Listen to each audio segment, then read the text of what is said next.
Alhamdulillah, para jemaah dirahmati Allah Subhanahu wa taala.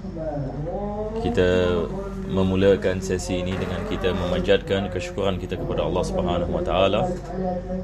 Mudah-mudahan Allah menjadikan sesi ini sebab pengampunan bagi segala dosa dan Allah mengabulkan segala doa dan hajat, dan mudah-mudahan Allah menjadikan kita di antara hamba-hambanya yang bertakwa. Amin ya rabbal alamin.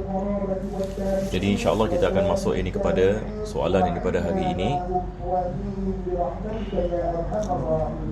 اللهم اغفر للمؤمنين والمؤمنات والمسلمين والمسلمات الأحياء منهم والأموات اللهم ارفع عنا البلاء والوباء والزلازل والمحن ما ظهر منها وما بطن عن بلدنا خاصة وسائر البلدان. Soalan hari ini menanyakan, Assalamualaikum Ustaz Anwar. Waalaikumsalam. Thank you for your clarification and may Allah bless your efforts. I've got a few questions pertaining to the first question. This questioner is asking about the answer I gave last week because he actually mentioned in the comments in the section.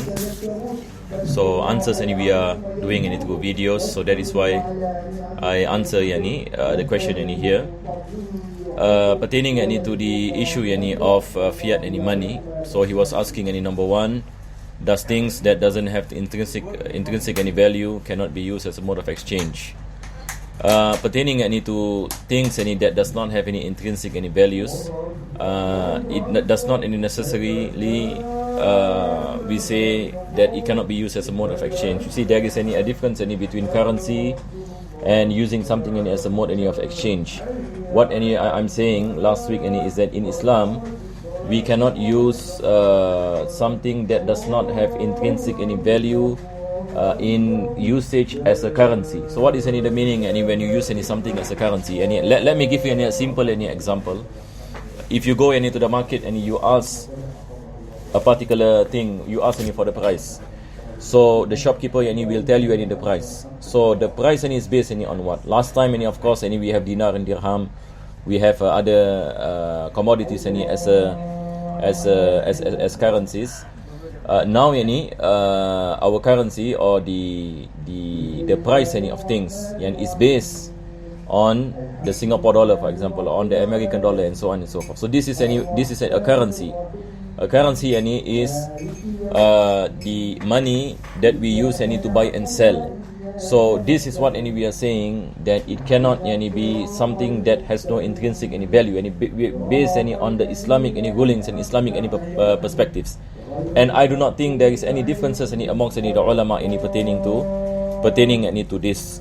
So this is what we mentioned. But the fact that situation is right now in the world today, the monetary system is not controlled by Muslims. The monetary system, the whole universe, the whole globe, the whole the countries around the world today, they adopt a particular monetary system which is not within the teachings of Islam. So this is the thing that we have to understand. So part of understanding the ruling, we have to understand the situation, the system, and then we look at our Islamic sources. Then we are able to ascertain whether this is something that is Islamic or something that is condoned by the Islamic laws, or it is something that is not, or is something that is against. So as far as Islam is concerned, that currency must be based on something that is intrinsic in its value, and no doubt the best is gold and silver. Pertaining to the mode of exchange, inshallah I will explain later, because you also asked in the third question. Now, you also asked in the third question pertaining to backing of commodities. So it is related to the first one. So basically what I'm saying is that something that is used as a mode of exchange, it doesn't mean that it must always be of intrinsic value. I will give examples later. Number two, if the fiat money is permissible due to the darura, does it still have to adhere to the conditions of gold and silver in exchange? Yes, it still has to adhere to conditions any of gold and silver in exchange, and this is very very any important and for us any to understand, very very important. We cannot afford any to make any a mistake any here. So you see there are some people any out there, they go any to an extreme by saying that since fiat money is haram and it is permissible any due to darurah, so that means there is no such thing any as riba, or we cannot any do qiyas or analogy any to compare it any with gold and silver and the conditions any of gold and silver that is mentioned any by the fuqaha any, for example in the chapter any of riba, when it comes any to riba al-fadl, riba al-nasi'a, riba al-yad, they are saying any that all this does not apply any to money today because any it is fiat money and fiat money does not have intrinsic any value. That is not correct. Yani we go back any to the fatwas any of our ulama from the east and the west, all of them, except any for a few, all of them mentioned that the function of money today is the same as the function of gold and silver. Because if you go back into the illah of gold and silver, where the Prophet ﷺ in the hadith and he mentioned ad-dhahabu bil-dhahabi wal-fiddatu bil-fiddati, and our ulama when they speaks about the illah of dhahab and fidda, they say it is mutlaqus samaniya, that the illah of dhahab and fidda, it is based on mutlaqus samaniya. Yani why is dhahab and fidda ribawi, that carries any riba if we do an exchange and that is not equal, for example? The reason is they use as prices of things. Yeah, this is what I mentioned earlier, currency. This is used as prices of things. Now the money that we have today takes the function of gold and silver as mutlaqus samaniya, as mutlaqus samaniya. So that is why we say that the ruling of the paper money today, the fiat money today, carries the ruling of gold and silver. Meaning, if I have 10 Singapore dollars, I cannot exchange with 15 Singapore dollars. That is riba. That is riba. This is called riba al-fadl. So our ulama they do any ijtihad, for example, they say that when it comes to Malaysian ringgit, this is a different type, just like any gold is different from silver. So when we do exchange Singapore dollars and Malaysian ringgit, 1 Singapore dollar is equivalent to Malaysian ringgit. That is permissible. That is permissible, even though they are not the same in terms of the numbers. One is 1, the other one is 3. But because they are considered to be different types within the class of currency, it is not considered to be the same type. Just like if we exchange gold and silver, both are mutlaqus thamaniya, but you can exchange gold and silver with differences in the weights. But you cannot change gold and silver by the same difference in weight. You cannot change, for example, 100 grams of gold with 110 grams of gold, and that is clearly any riba. So the illah in the fiat money that we are using is mutlaqus thamaniya. So that is why we cannot buy and sell by this notion of riba. So this is what we have been speaking about when dealing with interest and dealing with riba. So riba is riba. There are a few scholars who mention that it cannot be done qiyas to dhahab and fidda, and this is an extremely weak opinion. This is an extremely weak opinion, because the function of fiat money today is the same as gold and gold and silver. So this is the fatwas by our ulama, and this is something that is clear from the past till present, from the creation of this fiat money till today.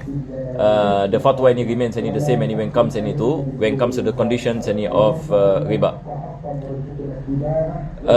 Number 3, how does backing of commodities have influence on the intrinsic value? This is the thing that I mentioned earlier, that I'm going to speak about the mode of exchange. You see, let me give you an example. Last time, during the time of the tabi'in, what they used to do is that they used to write on paper that give fulan bin fulan a bag of rice. So that paper represents a bag of rice. So instead of bringing any bag of rice everywhere from one place to another, what they used to do is then they use this piece of paper to represent a commodity. So for example, I write a paper to someone, and I tell that someone to give that person a bag of rice. So that person gave the bag of rice. Then I have to give bag of rice to that person. So the paper represents the commodity, but the paper does not have value in it. It is not any intrinsic, but it can be used as the mode of exchange. So this is the thing that this is totally different. So this particular paper is backed by a commodity. The particular paper is backed by commodity. So before the Bretton Woods agreement in 1971, what you call it, the American government, for example, they say that every US dollar is backed by certain grams of, by certain what you call it, certain weight of the gold. So that was last time. So that paper is just a representation of the gold that is kept. But of course after the Bretton Woods agreement, then comes this issue of the fiat money. A lot of people do not agree. The scholars of Islam do not agree, but things happen. The Muslims have no hand in changing anything, due to the weakness of the Muslims, until today we are using this what you call it, currency that we have. So when it comes to the conditions of buying and selling everything is the same. When it comes to the illah of gold and silver, it is still mutlaq and samaniyah, based on qiyas. So I hope I have answered all the questions inshallah ta'ala. May Allah bless us with tawfiq.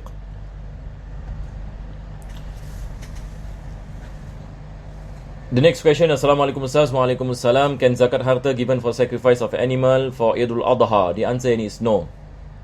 The answer is no. Why? Because the thing about zakah, when we are giving out any zakah, there are certain categories that we have to give our zakah to. So for example, you have to give to the miskin zakat, and you have to give to the fakir, to the miskin. So when it comes into udhiyah, it does not fall into the categories of zakah. The act of sacrificing an animal in Eidul Adha does not fall into the category of zakah. And this act of udhiyah, sacrifice of animal, is a specific act in Eidul Adha. So zakah is an ibadah, udhiyah is an ibadah. Zakah has the recipients, the specific recipients. When it comes to udhiyah, it is another form of ibadah. So we cannot mix zakah with udhiyah. So if a person use the zakat money as udhiyah, it is not valid. It is not valid. It still has to give the zakah for the recipients that can accept zakah. Soalan menanyakan, adakah dibolehkan kita mengeluarkan kita menggunakan duit zakat untuk korban Idul Adha? Jawapannya tidak dibolehkan, sebab zakat dia ada asnaf yang tertentu yang boleh kita memberikan zakat kepadanya. Maka kita tidak boleh menggunakan duit zakat untuk korban. Tidak dibolehkan kita menggunakan duit zakat untuk korban. Kalau kita melakukannya, maka tidak sah. Sebab melakukan korban bukan daripada asnaf. Bukan daripada asnaf. Sekarang kita pergi kepada soalan yang ketiga, menanyakan, Assalamualaikum. Waalaikumsalam. Saya ada 2 anak perempuan berumur 21 tahun. Saya ternampak foto daripada Telegram application bahawasanya salah satu anak saya sedang mencium bibir dengan wanita yang lain. Saya tidak mengetahui bagaimana hendak mendedahkan ataupun menasihatinya. Jadi soalan ini dia menanyakan, dia melihat anak perempuannya meletakkan gambar dia sedang melakukan ciuman dengan wanita yang lain. Maka ibu ini ataupun bapa sedang menanyakan bagaimana nak menasihati anak perempuan tersebut atas perbuatan ini. Jadi pertama sekali, apa yang kita perlu buat adalah kita perlu menerangkan kepadanya tentang hukumnya. Yakni hukum ini berkenaan dengan hubungan di antara wanita dengan wanita. Maka di dalam Islam diharamkan kalau sekiranya seorang lelaki ada hubungan intim ataupun seksual dengan lelaki yang lain. Begitu juga dengan wanita yang lain. Dan ini kita ada nas daripada Al-Quranul Karim. Kita ada kisah Nabi Lut alaihi salam apabila dia menasihatkan kepada kaumnya yang cenderung yakni lelaki yakni untuk melakukan hubungan seksual yakni dengan lelaki yang lain. Maka hubungan yakni seksual sama ada dalam bentuk ciuman ataupun dalam bentuk-bentuk yakni yang lain di antara sama yakni jantina, maka diharamkan. Begitu juga yakni dengan jantina yang lain kalau sekiranya dia tidak berdasarkan dengan pernikahan. Maka perbuatan-perbuatan seperti ini semua adalah perbuatan yang boleh membawa kepada penzinaan, perbuatan-perbuatan ini yang keji, yang dilarang ini oleh agama. Allah Subhanahu wa taala mengatakan sebagai misal dalam Al-Quran, wala taqrabuz zina, janganlah kamu ini mendekatkan diri kamu ini kepada penzinaan. Maka begitu juga kita ada hadis-hadis Nabi SAW. Jadi apa yang perlu kita menerangkan kepadanya adalah kita perlu menerangkan ini kepadanya tentang ini hukum ahkam, bahawasanya perbuatan ini adalah perbuatan yang boleh yang diharamkan, yang boleh mendatangkan laknat daripada Allah Subhanahu wa taala ataupun ini musibah yang besar. Dan kita menggalakkannya yakni untuk dia bertaubat kepada Allah Subhanahu wa taala, untuk dia memahami tentang hukum ahkamnya dan supaya dia mengelakkan dirinya, dan kita menasihati dengan baik, kita ingatkan dia yakni tentang kepentingan untuk kita kembali kepada Allah, kepentingan yakni kembali yakni kepada melakukan salat, kepada mengingati Allah Subhanahu wa taala dan kejayaan manusia dalam agama, kepentingan yakni sebagai seorang muslim untuk mentaati kepada perintah Allah. Jadi kita nak kena melakukan dakwah. Dalam masa yang sama kita kena menerangkan bahawasanya perbuatan yang dilakukan olehnya adalah perbuatan yang salah. Mungkin ada orang dia menyangkakan ia tidak salah. Mungkin ada orang menyangkakan ia tidak salah. Maka kita perlu menerangkan kepadanya akan perbuatan tersebut. Dan kita mendoakan baginya sebagai seorang ibu ataupun seorang ayah. Kita berdoa kepada Allah Subhanahu wa taala agar Allah memberikan kepada anak-anak hidayah dan taufik untuk meninggalkan perkara yang diharamkan. Assalamualaikum Ustaz. Waalaikumsalam. Saya ingin bertanya, adakah dikirakan batal wuduk sekiranya saya mencuci najis budak yang umur 3 tahun?